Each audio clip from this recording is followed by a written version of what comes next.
Leave it to the Colts to sneak in a little drama before the preseason. Star running back Jonathon Taylor has requested a trade as his relationship with the team has burnt to the ground over the last week. The drama seems to have started following the running back summit hosted by Austin Eckler, where Jonathon Taylor attended. The purpose of the meeting between the various running backs was to focus on how backs are treated in this league and what they view as unfair pay. Following the summit, it appears that Jonathon Taylor and his new agent began to more aggressively push for a new contract, especially as the running back market this offseason is appearing to be a bellwether for things to come. Colts owner Jim Irsay voiced his opinion on Twitter, we're not calling it X, that's dumb, on Wednesday, stating, "We have negotiated a CBA that took years of effort and the hard work and compromise in good faith by both sides. To say now that a specific player category wants another negotiation after the fact is inappropriate. Some agents are selling bad faith." This was quickly followed up by Jonathon Taylor's new agent, Malki Kawa, who responded by saying, "Bad faith is not paying your top offensive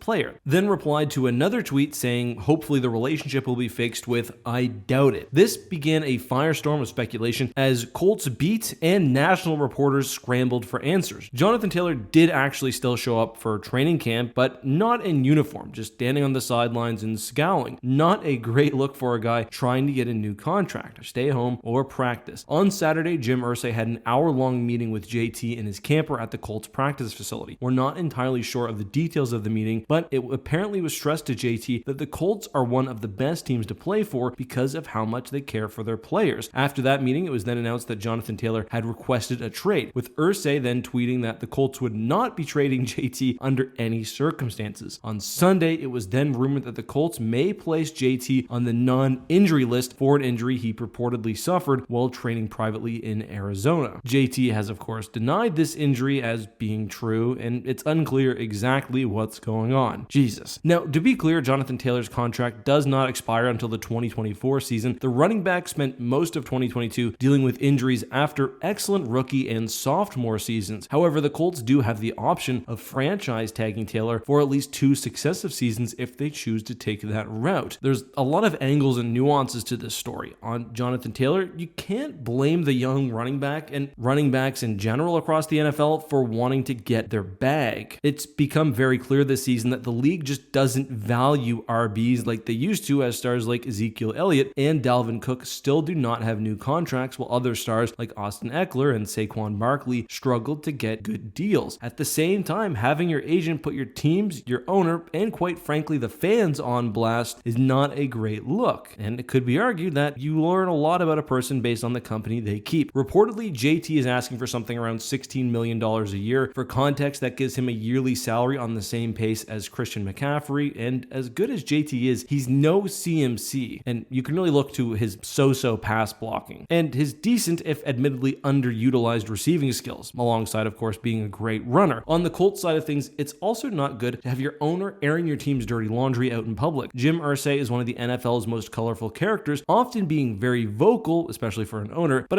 I feel like he's well loved and respected by Colts faithful who appreciate him despite the zaniness the guy just puts out, because he eats, breathes, and sleeps football. This is an owner who wants to win and is willing to do whatever it takes to win. As Irsay mentioned, the Colts do have a history of treating their players very well. Former players have praised Irsay and the Colts for the way they treated them, with many including future Hall of Famer Reggie Wayne, Jeff Saturday, and others having roles within the organization. Current players such as Paris Campbell were given extra years on their contract to heal and prove that they can still be in the league before eventually going off to greener pastures. Most teams, especially in the NFL, just cut people like that. The Colts have also made All-Pro guard Quentin Nelson and All-Pro middle linebacker Shaquille Leonard the highest paid players at their positions, only to have them be injured in the following years. So it makes sense why they're apprehensive about giving another huge contract to a player who is not, again, in a valued position, especially where JT does have that injury history. On the other side, JT is currently the most explosive and dynamic playmaker in the Colts offense, and GM Chris Ballard has emphasized that cultivating homegrown talent and rewarding results is important to the team, something JT has delivered on. Ultimately, though, I think Irsay is correct. The Colts do not have to trade JT. He's under his rookie contract, he's coming off an injury-riddled season, and there's not any market for running backs right now. Even if JT were to retire, the Colts would still own his contract rights, and he couldn't play for anyone else unless he's traded. Honestly, it feels a lot like the player's just been given horrible advice from an agent who may not understand the nuances of NFL contract negotiation. And it's pretty clear clear that JT has seriously hurt his reputation and goodwill among Colts fans, which is disappointing, especially considering his still young age. But what do you think? Who's in the right here? Let us know all of that and more in the comments below.